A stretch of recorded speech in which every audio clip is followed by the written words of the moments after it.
donc étudier la position relative des courbes représentatives de la fonction f, définie par f de x égale x au cube, de la fonction g, définie par g de x égale x au carré, et de la fonction h, définie par h de x égale x, et on regarde la position relative de ces courbes sur l'intervalle 0 plus l'infini. On a dit que pour étudier la position relative de deux courbes représentatives, par exemple de fonctions f et g, on étudiait le signe de f de x moins g de x, ou le signe de g de x moins f de x. Donc ici, je vais m'intéresser à f de x moins g de x. f de x moins g de x, ça me donne x au cube moins x au carré. X au cube, je rappelle que c'est x fois x fois x, autrement dit, c'est x au carré fois x. Moins x au carré, c'est x au carré fois 1. Je vais donc pouvoir mettre x au carré en facteur. Ça me donne x au carré facteur de x moins 1. De même, je vais étudier g de x moins h de x. g de x moins h de x, ça me donne x au carré moins x. Autrement dit, x au carré c'est x fois x moins x qui est x fois 1. Je me rends compte que je peux mettre x en facteur. Donc g de x moins h de x, c'est x facteur de x moins 1. J'ai factorisé f de x moins g de x, j'ai factorisé g de x moins h de x, parce que c'est beaucoup plus simple d'étudier le signe d'un produit que le signe d'une différence ou d'une somme. Maintenant, je vais regarder ce qui se passe si je prends un x qui appartient à l'intervalle 1 plus l'infini. Ça veut dire que je vais prendre un x qui est plus grand ou égal à 1. Puisqu'il est x est plus grand que 1, x moins 1, ça va être un nombre qui va être positif. Maintenant, x au carré, c'est un nombre qui est positif. Un carré, c'est toujours positif. Donc ici, dans mon facteur, j'ai x au carré qui est positif, j'ai x moins 1 qui est positif. Donc quand je multiplie x au carré par x moins 1, positif fois positif, ça me donne un nombre positif. Donc la différence f de x moins g de x, c'est un nombre, cette différence, elle est positive. Ça veut dire que f de x, c'est le plus grand des deux nombres. Comme f de x est plus grand que g de x, ça veut dire que la courbe représentative de la fonction f, elle est située au-dessus de la courbe représentative de la fonction g.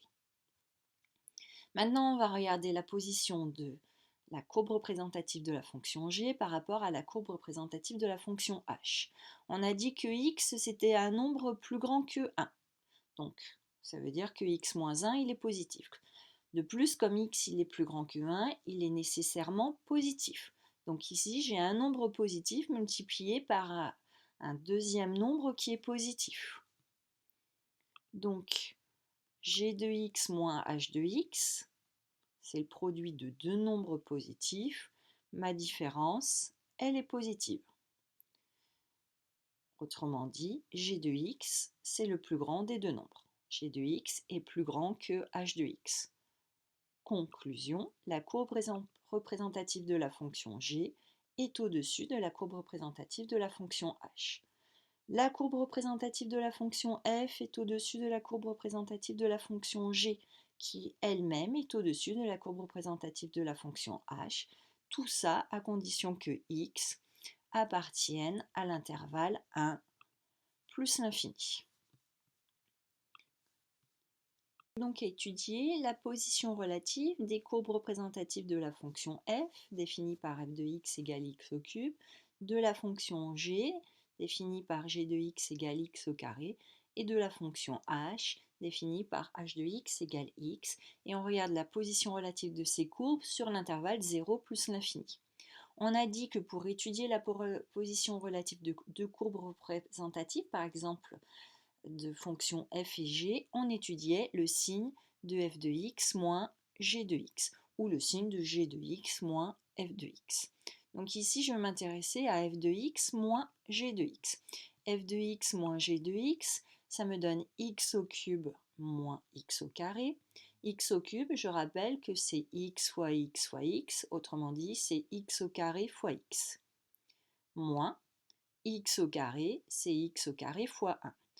Je vais donc pouvoir mettre x au carré en facteur. Ça me donne x au carré facteur de x moins 1. De même, je vais étudier g de x moins h de x. g de x moins h de x, ça me donne x au carré moins x. Autrement dit, x au carré, c'est x fois x moins x qui est x fois 1. Je me rends compte que je peux mettre x en facteur. Donc g de x moins h de x, c'est x facteur de x moins 1. J'ai factorisé f de x moins g de x, j'ai factorisé g de x moins h de x, parce que c'est beaucoup plus simple d'étudier le signe d'un produit que le signe d'une différence ou d'une somme. Maintenant, je vais regarder ce qui se passe si je prends un x qui appartient à l'intervalle 1 plus l'infini. Ça veut dire que je vais prendre un x qui est plus grand ou égal à 1. Puisqu'il est x est plus grand que 1, x moins 1, ça va être un nombre qui va être positif. Maintenant, x au carré, c'est un nombre qui est positif. Un carré, c'est toujours positif. Donc ici, dans mon facteur, j'ai x au carré qui est positif, j'ai x moins 1 qui est positif. Donc quand je multiplie x au carré par x moins 1, positif fois positif, ça me donne un nombre positif. Donc la différence f de x moins g de x, c'est un nombre, cette différence, elle est positive. Ça veut dire que f de x, c'est le plus grand des deux nombres. Comme f de x est plus grand que g de x, ça veut dire que la courbe représentative de la fonction f, elle est située au-dessus de la courbe représentative de la fonction g. Maintenant, on va regarder la position de la courbe représentative de la fonction g par rapport à la courbe représentative de la fonction h. On a dit que x, c'était un nombre plus grand que 1. Donc, ça veut dire que x moins 1, il est positif. De plus, comme x il est plus grand que 1, il est nécessairement positif. Donc ici, j'ai un nombre positif multiplié par un deuxième nombre qui est positif. Donc, g de x moins h de x, c'est le produit de deux nombres positifs. Ma différence, elle est positive. Autrement dit, g de x, c'est le plus grand des deux nombres. G de x est plus grand que h de x. Conclusion, la courbe représentative de la fonction g est au-dessus de la courbe représentative de la fonction h. La courbe représentative de la fonction f est au-dessus de la courbe représentative de la fonction g, qui elle-même est au-dessus de la courbe représentative de la fonction h. Tout ça à condition que x appartienne à l'intervalle 1 plus l'infini.